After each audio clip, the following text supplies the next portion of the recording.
Iran used Russian Topol electronic warfare system to neutralize the Starlink network, which is used by terrorists supported by Israel and the US. This technology has previously been tested in combat conditions in Ukraine. The Topol fixed complex works by analyzing and tracking Starlink satellites, then flooding them with a stronger contaminated signal, creating destructive radio noise. The system is a tool for denying access to areas, and when combined with sophisticated jamming devices like the Tirada 2, it poses a multi-layered threat.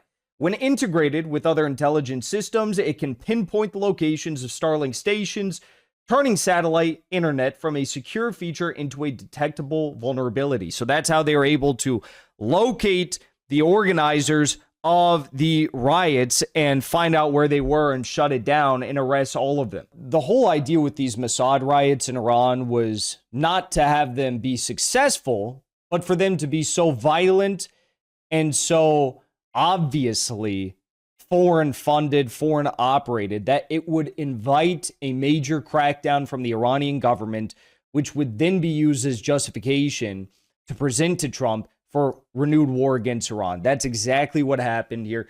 Take a listen to the one, the only Larry Johnson discuss this. Well, the failure of a joint CIA-Mossad operation that was kicked off on December 28th, when Volodymyr Zelensky was meeting with Donald Trump. But this was 24 hours before Trump sat down with Bibi Netanyahu. The intelligence agencies, I believe, had concocted a crash of the Iranian currency, knowing that that would ignite protests against the government. And people say, oh, you know, the CIA couldn't do that. Well, hell, George Soros did it to the UK a few years back. So that was actually how George Soros made his initial money, shorting the British pound. You guys know that? He shorted the British pound and made a ridiculous amount of money. But yeah, they did that to Iran too. It was all tied together. It was all scripted. They undercut the Iranian currency. Then a few days later, Netanyahu comes out to meet with Trump at Mar-a-Lago. We have the protests, which were armed to the teeth. We have the brutal crackdown. Now you have Lindsey Graham going to Tel Aviv to meet with Netanyahu once more and create the preconditions to present Trump to mobilize mass strikes. If one guy like Soros can do it to an economy the size of the Brits, you bet your bottom dollar that the intelligence community, with the backing of the U.S. Treasury, can actually do it to Iran. They did. It ignited protests, but at the same time, you know, the Western narrative was, oh, this was just organic. These are people rising up against the oppression of the mullahs. Nonsense, because they had pre-positioned Starlink terminals, courtesy of Elon Musk. Those terminals didn't just fall from the sky like manna from heaven. No, these were purchased through the intelligence community, and they were distributed through intelligence networks to individuals inside Iran. You got a variety of groups. You got Kurds, you got the Mujahideen al-Khal, you got a bunch of Baluchis, you got others, Azeris. So they found individuals that are opposed to the government. They're able to funnel them these machines and provide weapons and ammunition and money. And then they coordinated the attacks.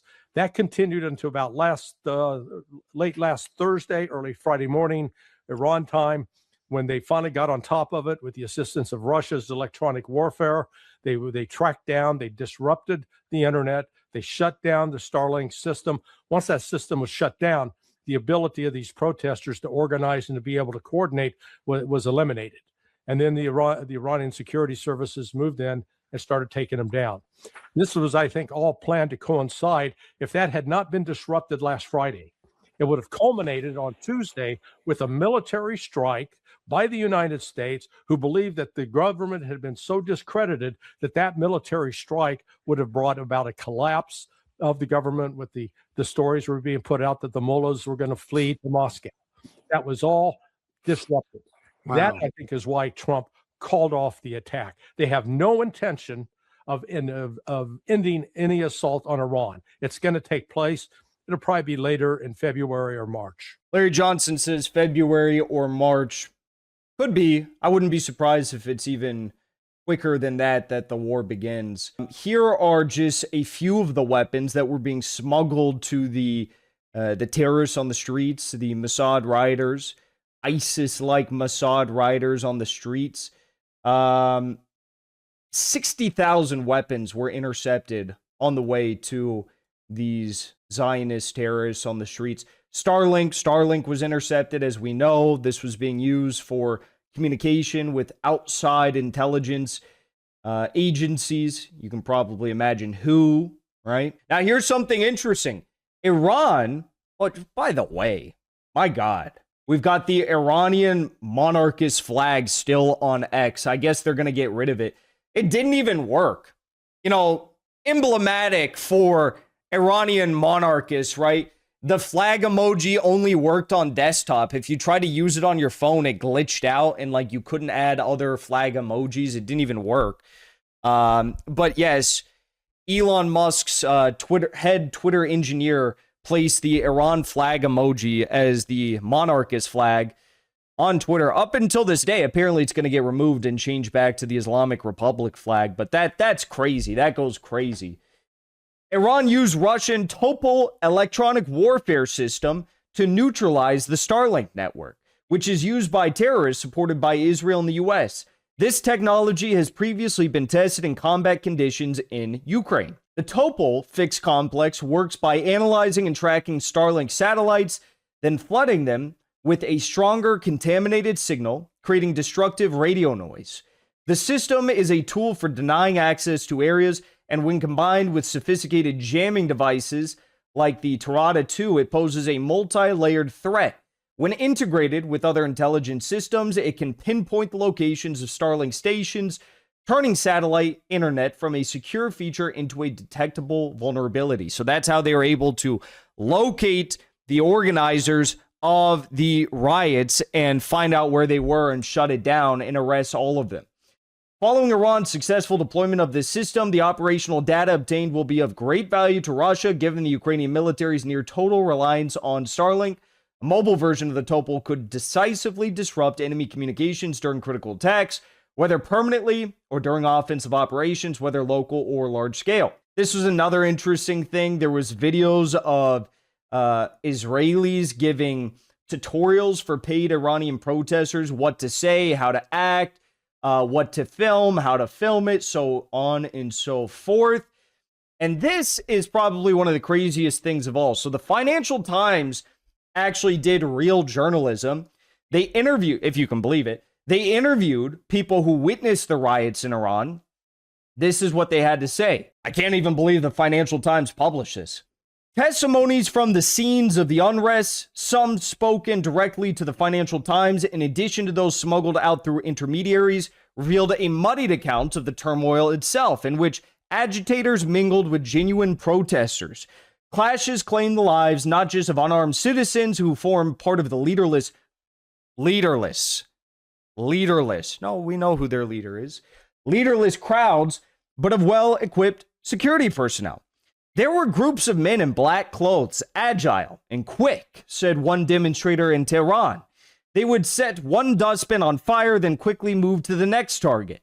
Another witness in western Tehran told the Financial Times he saw about a dozen fit men looking like commandos, dressed in similar black clothing, running through the area and calling on people to leave their homes and join the protests. They were definitely organized, but I don't know who was behind them. I wonder who could have been behind these fit men looking like commandos mobilizing these violent riots. Okay, well, I can't show you the videos, but there are videos now which have come out. You can go to these Twitter accounts after we finish the live stream and watch the videos for yourself.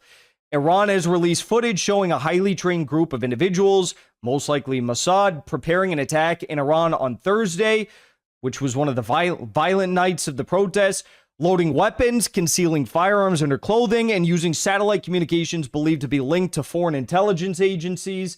In addition to that, this is a really crazy video I can't show you here. Newly released footage from Iran state media shows the situation was much worse than initially thought.